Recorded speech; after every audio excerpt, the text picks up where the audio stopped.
Dando un paseo polo actual peirao de pasaxeiros de Vilagarcía, atopámonos cunha anomalía temporal, un detalle que pasa desapercibido para a maioría, pois hoxe neste peirao queda un vestixio doutra época, máis antigo que o propio Titanic, que permanece no anonimato, cunha orixe coñecida por poucos.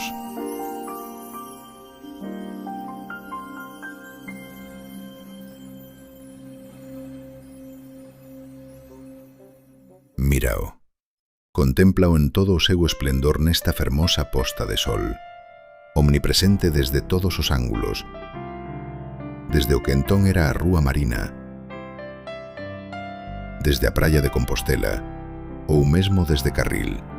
Un lugar de debate político, de celebración, un punto de encontro no chamado por algúns Triángulo, que servía de acceso ao peirao, un lugar de lecer e de paseo para os vilagarciáns, tamén o lugar onde desembarcaban os mariñeiros da escuadra inglesa, que ancoraban a ría para reabastecerse, e onde máis tarde desembarcarían tamén os mariños da Armada Alemá.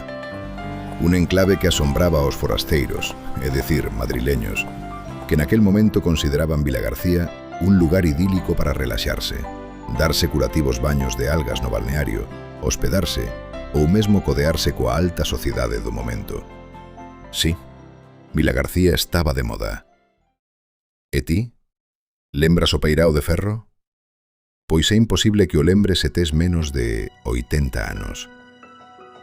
Só os nosos pais ou avós gardan a súa lembranza, porque probablemente nese peirao aprenderon a pescar, como o meu pai, grazas aos sabios consellos do campuno. Fíjate bien, hijo, sostén la caña firme, pero no tenses demasiado la línea. Nunha época na que o mar era unha abundancia de vida, xusto antes de que comezase a suministrar o mellor peixe e marisco a toda España.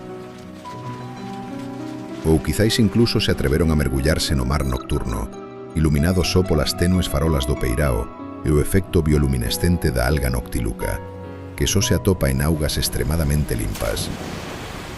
Mar de ardora en Vilagarcía? Dende logo. Eran tempos de augas cristalinas.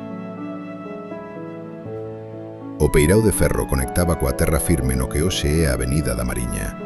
Porque sí, daquela o mar bañaba esa avenida, antes de que os recheos dos anos 50 nos afastasen del, algo que, cos ollos de hoxe, semella unha abominación, pero que naquel momento se consideraba un proxecto necesario para crear un superporto, e así permitirnos medrar como cidade industrial, algo que finalmente non aconteceu, descartándose definitivamente dita posibilidade des primeiros anos da democracia. Pero o dano, en forma de recheos innecesarios, xa estaba feito. Ben, creo que estou a falar demasiado. Disculpa, vou calar un chisco. Deixo vos o sonintre.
Esta estrutura rematouse en 1890.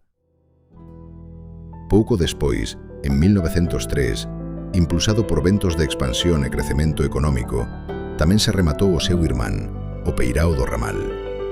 Este peirao de 175 metros de longitude recibiu este nome porque un ramal de ferrocarril conectaba con el, facilitando o transporte de mercadorías ao mar.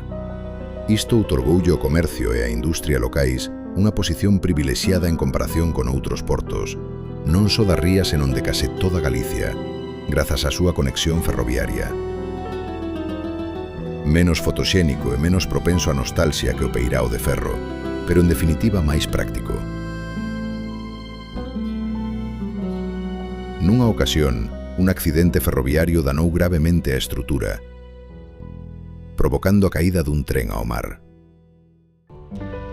2 lumes producíronse nos extremos do peirao de pasaxeiros e do ramal con poucos anos de diferenza, o que rematou por convertilos en irmáns de destino, como xa o eran por orixe.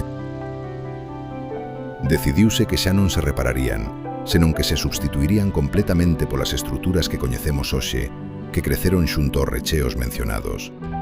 A súa finalización non tivo lugar ata a década dos 70. Foron tempos malos, sen dúbida, para a preservación do noso patrimonio, e os criterios puramente económicos gañaron a batalla contra a estética, deixando só unha lembranza nostálxica para os que o camiñaron, e a ansia de pisalo, aínda que só fose unha vez, para os que medramos coas historias contadas innumerables veces por aqueles que pasearon polos seus taboleiros.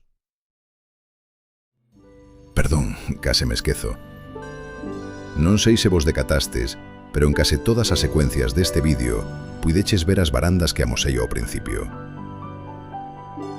En efecto, estas varandas, que están instaladas actualmente no peirao de pasaxeiros, proceden do peirao de ferro, de cando foi desmantelado a finais dos anos 40.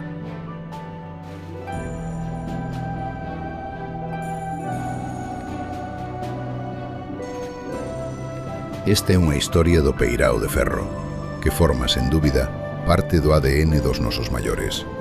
Se tedes a oportunidade, preguntádelles por el. Os nosos maiores son historia viva e testemunha do que se fixo no pasado, o bo e o malo. Destruir o vello peirao de ferro e afastar Vilagarcía do mar foron graves erros. Non lle voltemos a dar as costas ao mar.